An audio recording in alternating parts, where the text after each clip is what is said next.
palubog na ang laban ng Emperor Hirohito.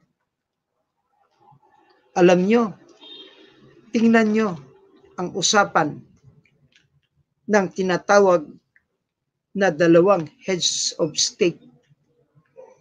Patapos ng giyera, meron ng demand ang presidente ng Amerika, Truman.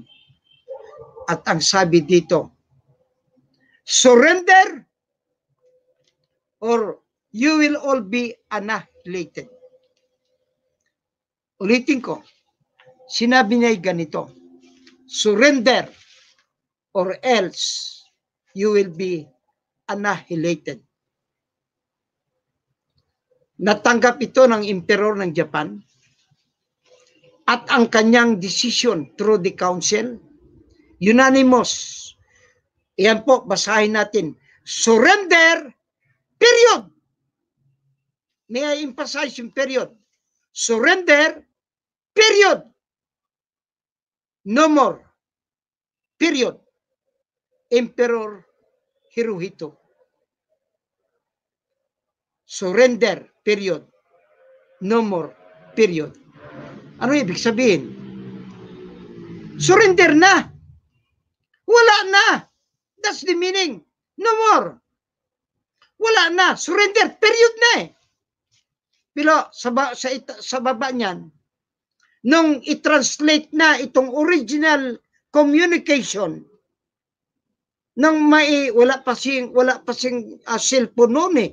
Telegraphic pa. Nung ito po ay i-type ng typesetter through a telegram addressed to the President again of America.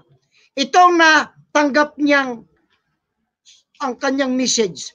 Surrender no more. Period. Surrender no more. Period. Emperor Hirohito. Nawala yung period after the R in the surrender. Surrender no more. A few days after, President Truman ordered the bombing of Hiroshima. 3 days after, the bombing of Nagasaki. Ilan ang namatay sa total? More or less mga 300,000. From 250 to 300,000 patay. Ang mga injuries, nako, mas marami, millions. But the thing is, ano ang moral lesson dito? Ang moral lesson is, was it the atomic bomb, the real cause of the destruction and the killing of these innocent people? Was it the Hiroshima bombing and the Nagasaki bombing through an atomic bomb ang cause ng death? Or was it yung period? Surrender, period. No more, period. But ang na-receive, surrender, no more, period. Little things mean a lot. Ang period na yan ang nag-cause ng ilang hundreds of thousands innocent killed. Surrender no more ang natanggap ng presidente ng Amerika when the original was surrender, period.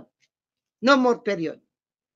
Sino man taong hindi nakakaalam sa kamalian ng nakaraan, ang siya ring magkakamali ngayon at sa kinabukasan.